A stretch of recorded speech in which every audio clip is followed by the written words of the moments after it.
This is what, like the fourth or fifth scandal that Trudeau has had since becoming Prime Minister? Honestly, he started in 2015, and we're up to at least four that I can think of, and he's probably done some shit that we don't even know about at this point that has been either swept under the rug or just completely dismissed whatsoever. And this one right here, oh, it's getting called out by the big tough opposition leader, Erin O'Toole.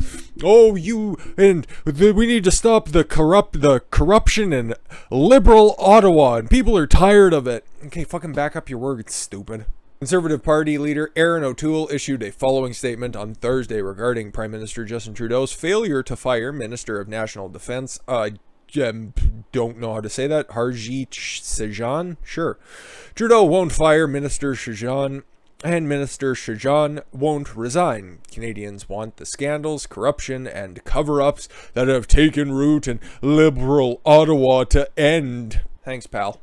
O'Toole called out Sajak, whatever, recently for misleading Canadians about his service, mismanaged the Canadian fighter jet fleet, and covered up military's alleged sexual misconduct. Firestorm. Cool, so now we're gonna have a weakened fucking military? Sweet.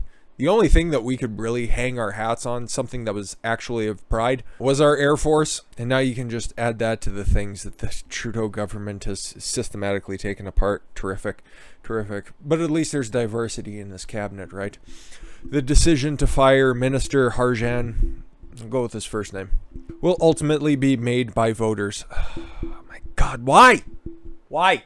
He's probably in some fucking easy to campaign in and easy to re-elect liberal hotspots, so he's not going to get fucking voted out. Now that the corrupt Trudeau government has made it clear that they don't care about eliminating sexual misconduct in the military, that's what you run on? Oh my, I fucking hate Erin Trudeau, might as well be, right? Should just fucking bend over in the House of Commons for him. All your policies do it anyways. Erin O'Toole is just spineless and awful. While this liberal government covers up for the old boys club, which you're a part of, you fucking twat. If you're going to be talking like that, you should probably not have, I was going to say a toe, but you're pretty much up to the knees in this pool. God, he's just worthless. Canada's Conservatives will continue standing up for the women of the Canadian Armed Forces who deserve better. Oh my God. Oh my God. How about the vast majority of the Air Force that's male? How about you stand up for them too, you fucking... I hate him so much. I'm getting so tired of covering downer stories about Canada, but it gets worse. It gets worse because, vaccine passports in Canada. Trudeau confirms national certification of vaccination status. Just call them vaccine passports, okay? For those who travel internationally. Oh, it's international right now. Right now it is. We're working with the provinces to establish a national certification of vaccination status, which will be easily accepted around the world for people who need to travel internationally. I hate that statement, but let's get into it a little bit. Prime Minister Faggot confirmed that the federal and provincial governors are working to create a national certification. I'm not going to read the rest of that. For those who travel internationally. Cool. But all but confirming some sort of vaccine passport will exist. Can you not interpret that? Okay, whatever. The Prime Minister, who once called the idea of vaccine passports divisive, said the certification could come around by fall of this year. Oh good, now I know exactly when I need to leave by. Even though they're not allowing anybody out of the country for non-essential travel until July 21st, Alberta's restrictions are getting lifted on Canada Day. I'm sure they will be. Because they found a new variant. I don't know, it was fucking hiding in a closet or something. Who gives a shit at this point? The question came after an announcement by Minister Bill Blair that Canada would once again be extending its border closure with the United States. Yeah, there, I just filled it in for you guys. Noting that further announcements would be made on Monday, possibly to announce exceptions for those who are fully vaccinated. Creating a two-tiered society, you'll love to see it. One of our priorities as we fight COVID-19, keeping Canadians safe. Fuck off. I don't need you to keep me safe. I just need you to get out of my way, and that's just not going to be happening. so I need to figure out how the fuck to get out of here. In coordination with the United States, we are extending restrictions on non-essential international travel with the United States until July 21st, 2021. Just keep pushing it back indefinitely and keep everybody in fucking work camps at this point. I'm tired of your lies and horseshit and shifting goalposts. Trudeau said, however, that before any international vaccine certification, that an app called ArriveCan would be used where users can upload photos of their vaccine. So instead of giving you a digital readout, you can just upload it yourself. Oh, fuck off. First of all, in the initial phase, we are going to be working with ArriveCan app and the ways that people can upload images, the papers on online proof of vaccination. So how is this not immediately, right now, a vaccine passport? How is it not?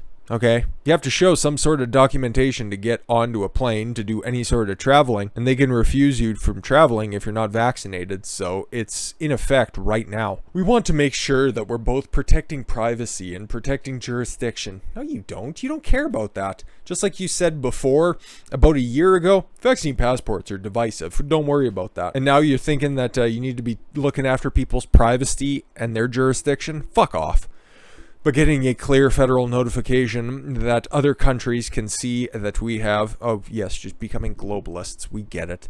As you've been fully vaccinated, so we're working on the medium term, but the solution, but there is a solution for the coming weeks through the ArriveCan app. Why don't you go fuck yourself and stick your phone up your ass, you cocksucker. Anyways, and a further demolishment of society. Hey, you remember how trying hard in school used to be a reward and used to be something that you felt accomplishment? No, that's whiteness or racist or some horseshit. And Vancouver School Board cuts honors program, cites inequality among students. Yes, because apparently some minorities weren't getting into the honors program, so they have to go ahead and get rid of the accolades that other minorities probably accrued and tear it down. So we're all just coming closer to our gray jumpsuit future. Fuck this fucking place. In a move to create more equality between students, just call it equity, just call it a fucking disastrous 1984-esque future, the Vancouver School Board is cutting its honors program for secondary school students, CBC reports. Ugh, yeah, don't bother trying anymore. You're just going to get passed through. You're just going to get kept in the indoctrination system, and then you'll just have to pass the Newspeak test at the end of the pipeline. Don't worry about math anymore. That's racist. Don't worry about certain sciences. You just got to follow the science. Don't use your brain anymore. Don't critical think. Just sit and consume and be happy about what gets put in front of you. Well, let's continue before my head explodes. The last two schools in Vancouver to offer math and science programs are Air Camber Secondary and Maggie Secondary. Conversations, there's no conservatives left in BC, surrounding the cancellation of honors programs began more than 5 years ago, according to... You remember, we talked about, the newest scandal for Justin Trudeau. You go on CBC, CTV, Global's website, any of their websites, it's nowhere on there. All it is just fear, COVID cases, oh, new variant, Theresa Tam says something, noting that she still hasn't received her conditioner in the mail. You fucking dried-haired bitch. Just go to a fucking barber. You're not trying to impress anybody. Vancouver School Board told spokesperson at CBC News that the honor courses were creating inequality for students. Really? Why? How are you going to justify this? By phasing out these courses, all students will have access to an inclusive model of education. Why? Why is that necessary? And all students will be able to participate in the curriculum fulsomely. If you believe that, you should be shot. Speaking of people... I just thought that this would be kind of centralized. This sort of absurdity would be centralized in places like BC, Ontario, Quebec. Keep it out east and keep it as far west as humanly possible before it eventually just breaks off and falls into the ocean. But nope, it's right in my metaphorical backyard, 4 hours to the southeast, I suppose. A statue of Winston Churchill is vandalized because we need to start tearing down a history. And when I said at the end of the previous video that this is the time where I'm starting to feel a little bit more nauseous and a little less optimistic about the future, we're starting to remove history. We're starting to rewrite it up here at a expedited rate, and nobody's there to stop it. We don't have a Trump. We don't have an opposition up here to stop this stuff from happening. We don't even have strong provincial state government to fight back against this stuff. All of this stuff is just going to be erased, and it's going to be reinstalled with whatever the truth and just like I pointed out previously, Justin Trudeau is the Canadian response, very late, of Barack Obama and his policies. And now we have, a year later, all of the racist shit that was happening across the large cities in the United States. Now we're getting our opportunity because the 215 kids that were found, or kids, or what, indigenous people, were found in mass graves. So they were actually individually marked graves, but whatever. You need not to dig any deeper into the initial report because, hey, the more information you have, the less people out there chanting that you need to have racial equality out there would join hand in hand with one another. So instead, just run on your base instincts, because that's what we're going with now. No point in trying to strive for personal betterment. No point in improving yourself, because, hey, we're all the same. Diversity is our strength, after all. Another statue has been vandalized in Canada, this time in Edmonton. A statue of former British Prime Minister Sir Winston Churchill was vandalized with red paint in the city's downtown core. Oh my god. Edmonton used to be, it wasn't ever the nicest city in Alberta. That title always goes to Calgary, but it was a pretty based place for most of my life. But this is a place who now votes overwhelmingly for the NDP, so disappointed to say the least. Statue of former British Prime Minister. Edmonton police received a call Thursday morning about the defaced statue, but were unable to provide additional information on when the statue was vandalized and by whom. This comes weeks after a statue in Edgerton, Ryerson, at Ryerson University was vandalized and toppled in early June. Its post-secondary administration stated that they had no intent to replace or restore the statue. So what's going to happen with this one? Okay, for all intents and purposes, you guys probably know the name, Winston Churchill, and he was essential to pushing back actual fascists. And for idiots, we can deduce that these were one of these people. We need to stop fascism by tearing down the people who fought against actual fascists and not these mind fascists that you think are around every fucking corner.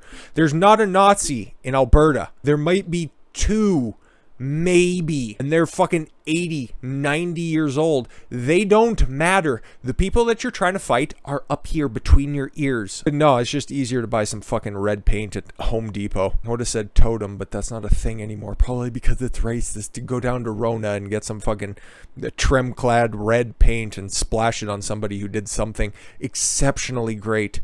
Why? Because he might have said the N-word a couple of decades ago? Cool, whatever. And then you have the most recent example.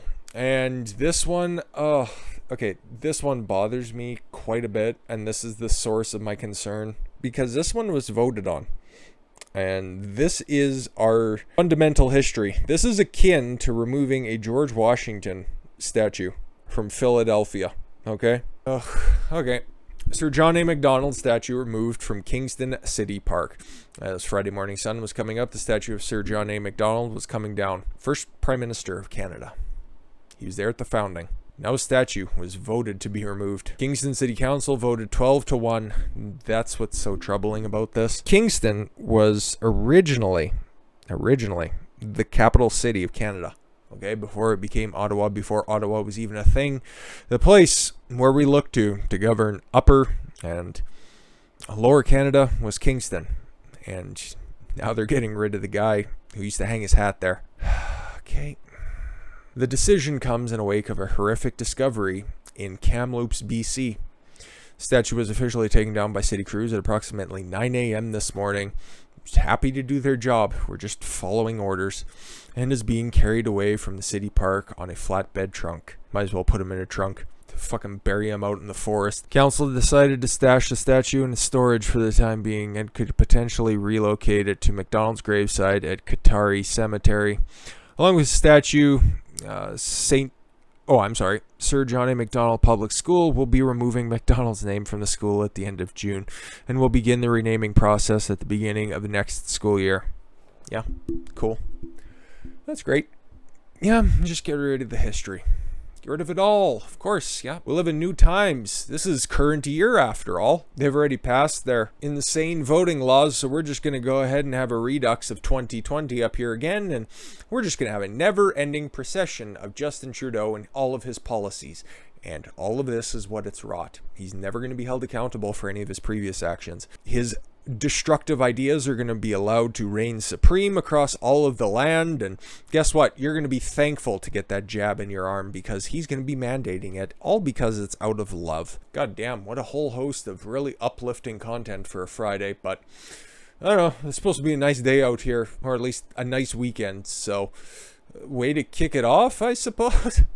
My apologies. But more often than not, the news ain't great, and especially when we're talking about Canada, because there's very few good things going on up here. That's why I don't really like to talk about it that often, because I don't like to get that mad. I don't like to get that upset, but you got to do it, because somebody's got to talk about it, because if we let the mainstream media in Canada talk about it, it'll be a wonderful procession of how we're just going to be bringing in more inclusion to our history, or however the fuck that they'd mentally gymnastics or use mental gymnastics in order to justify them raping the past. With that said, I've been Don Consuelo. I want you guys to follow your gut and get after it, and plan an escape if you're Canadian. Catch y'all later.